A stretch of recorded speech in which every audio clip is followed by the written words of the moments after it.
Жалбыз ерінгүлдер тұқымдасына жататын көп жылдық тамырсабақты хош иісті өсімдік. Емдік қасиеті де бар. Қазақстанда жалбыздың 9-10 түрі өседі. Сабағы тік, жапырақтары қарама-қарсы орналасады. Биіктігі 80-100 см. Сабағы 4 қырлы күрең күлгін түсті. Жапырағын саусақпен уқалағанда жағымды иіс шығарады. Себебі онда 5% эфир майы болады. Маусым мен тамыз айларында гүлдейді. Дала жалбызы суармалы жерлерде, өзен-көл, бұлақ маңында, шалғындықтар мен тоғайларда, арық бойында өседі.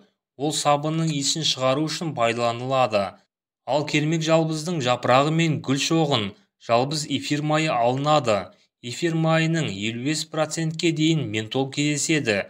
Бұл майдың негізгі құрам бөлігі ментол. Ментол парфюмерияда, косметика жасауда, тамақ өнеркәсібінде, тіс ұнтағы мен пастасын жасауда пайдаланады.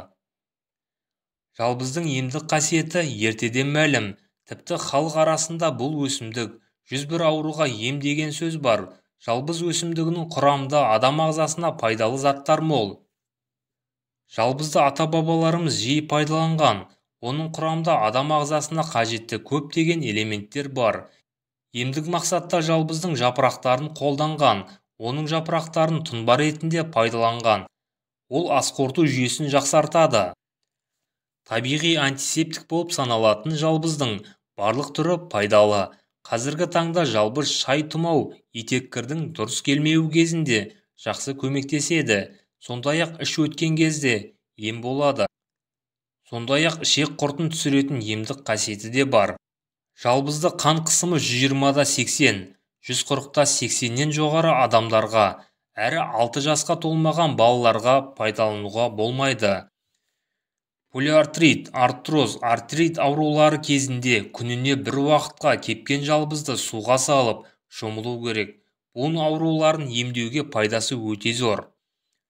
Жалбыздың жапырағы жүрек ауруына ем, сондай-ақ оны бүйрек пен бүйрек түбекшесі, бауыр мен бауыр жолының қабынуына қарсы қолданады. Жалбыздың құрамында ментол кіреді, ол стенокардияны емдеуде қолданады. Жалбыз жүрекке қан апаратын қан тамырды кеңейтеді.